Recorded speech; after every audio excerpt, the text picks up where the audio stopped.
Chapter 21. Loiterers will be shot, then arrested, and shot again. Blitzen once told me that dwarves never left home without a parachute. Now I understand the wisdom in that. Hearthstone and I plummeted through the frigid air, me waving my arms and screaming, Hearth in a perfect swan dive with Granite Blitzen tied to his back. Hearth glanced over at me reassuringly, as if to say, "Don't worry, the dwarf is bubble-wrapped." My only response was more incoherent screaming, because I didn't know the ASL for "Holy freaking ah!" We punched through a cloud, and everything changed. Our fall slowed. The air turned warm and sweet. The sunlight intensified, blinding me. We hit the ground. Well, sort of. My feet touched down on freshly mown grass, and I bounced right off, feeling like I weighed about 20 pounds. I astronaut skipped across the lawn until I found my balance. I squinted through the searing sunlight, trying to get my bearings. Acres of landscaping, tall trees, a big house in the distance. Everything seemed haloed in fire.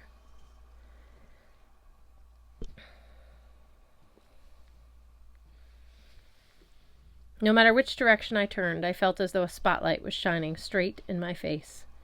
Hearthstone grabbed my arm. He pressed something into my hands. A pair of dark sunglasses. I put them on, and the stabbing pain in my eyes subsided. "Thanks," I muttered. "Is it this bright all the time?" Hearthstone frowned.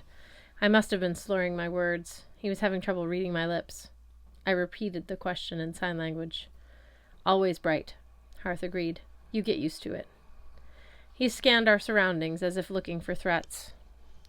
We landed on the front lawn of a big estate. Low stone walls hedged the property, a golf course-sized expanse of well-kept flower beds and thin, willowy trees that looked as if they'd been pulled upward by gravity as they grew.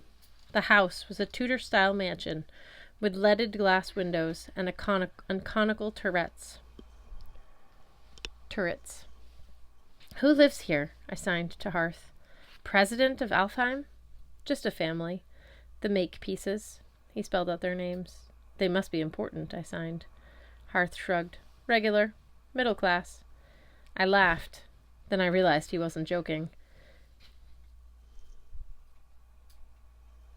If this was a middle-class family in Alfheim, I didn't want to split the lunch tab with one of the 1%ers. "We should go," Hearth signed. "Makepeaces don't like me." He readjusted his scarf harness for Blitzen, who probably weighed no more than a regular backpack in Alfheim. Together, we headed for the road.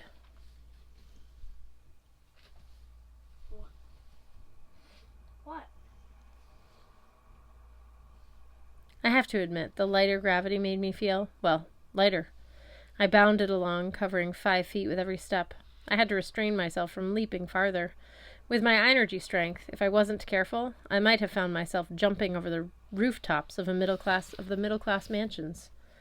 As far as I could tell, Alfheim was just row after row of estates, like the Makepeaces, each property at least several acres, each lawn dotted with flower beds and topiaries. In the cobblestone driveways, black luxury SUVs gleamed. The air smelled like baked hibiscus and crisp dollar bills. Sam had said our flight path to Norwood would put us over the best drop zone. Now that made sense. In the same way Nidvallir resembled Southie, Alfheim reminded me of the posh suburbs of Boston. Wellesley, maybe, with its huge houses and pastoral landscapes, its winding roads, picturesque creeks, and sleepy aura of absolute safety, assuming you belonged there. On the downside, the sunlight was so harsh it accentuated every perfection. Even one stray leaf or wilted flower in the garden stood out as a glaring problem. My own clothes looked dirtier. I could see every pore on the back of my hands and the veins under my skin. I also understood what Hearthstone meant about Alfheim being made of light and air. The whole place seemed unreal, like it was whisked together from cotton candy fibers and might dissolve with a splash of water. Walking across the spongy ground, I felt uneasy and impatient.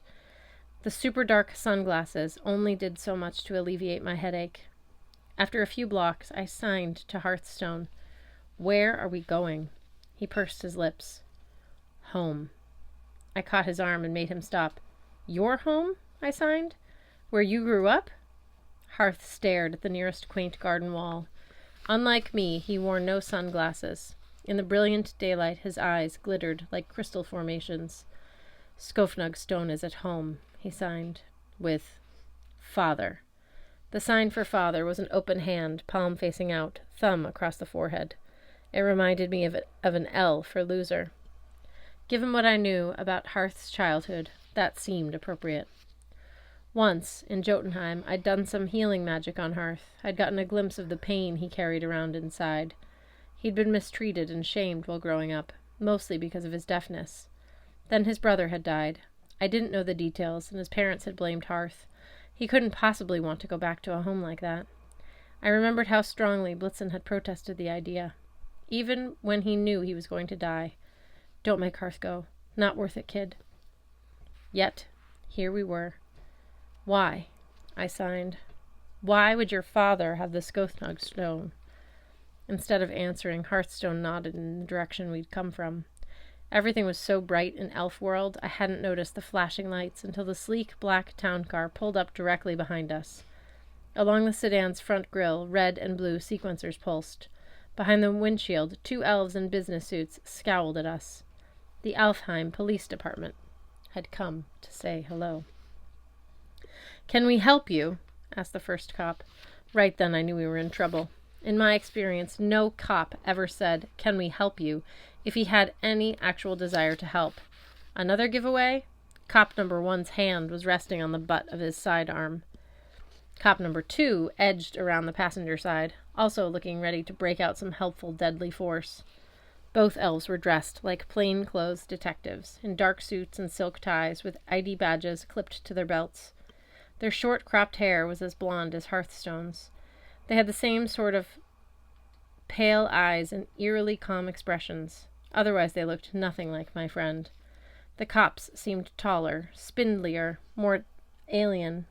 They exuded a cold air of disdain, as though they had personal AC units installed under their shirt collars. The other thing I found strange. They spoke. I'd spent so much time around Hearthstone, who communicated in eloquent silence, that hearing an elf speak was really jarring. It just seemed wrong. Both cops focused on Hearthstone. They looked right through me as if I didn't exist. "I asked you a question, pal," the first cop said. "Is there a problem here?" Hearthstone shook his head. He edged back, but I caught his arm. Retreating would only make things worse. "We're good," I said. "Thanks, officers." The detective stared at me like I was from another world, which, to be fair, I was. The ID tag on cop number 1's belt read Sunspot. He didn't look much like a sunspot. Then again, I guessed he didn't look much like a chase. That I didn't look much like a chase. Cop number 2's ID read Wildflower. With a handle like that, I wanted him to be wearing a Hawaiian shirt or at least a floral pattern tie. But his outfit was just as boring as his partner's. Sunspot wrinkled his nose as if I smelled like a wheat sparrow. "Where'd you learn Elfish?" "Thick. That accent is horrible." "Thick?" I asked. Wildflower smirked at his partner. "What do you bet Elfish isn't his first language? Illegal Hofstadter would be my guess." I wanted to point out that I was a human speaking English, and it was my first language, also my only language. Elfish and English just happened to be the same, like Hearth's Alf Sign Language was the same as American Sign Language. I doubted the cops would listen, or care.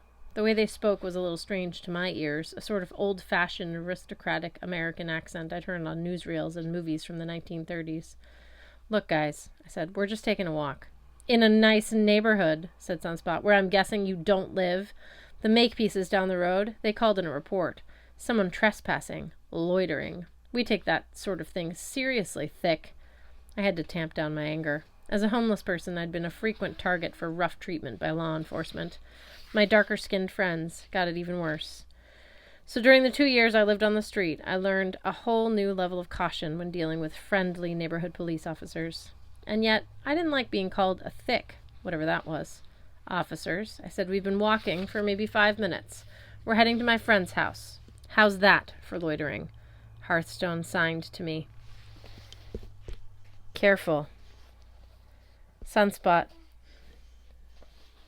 frowned. What was that? Some kind of gang sign? "Speak English," He's deaf, I said. Deaf? Wildflower's face scrunched up in disgust. What kind of elf? Whoa, partner, Sunspot swallowed. He tugged his collar like his personal AC had stopped working. Is that? That's gotta be. You know, Mr. Alderman's kid? Wildflower's expression shifted from contempt to fear. It would have been kind of satisfying to watch, except that a fearful cop was way more dangerous than a disgusted one. Mr. Hearthstone? Wildflower asked. Is that you? Hearthstone nodded glumly. Sunspot cursed. All right, both of you in the car.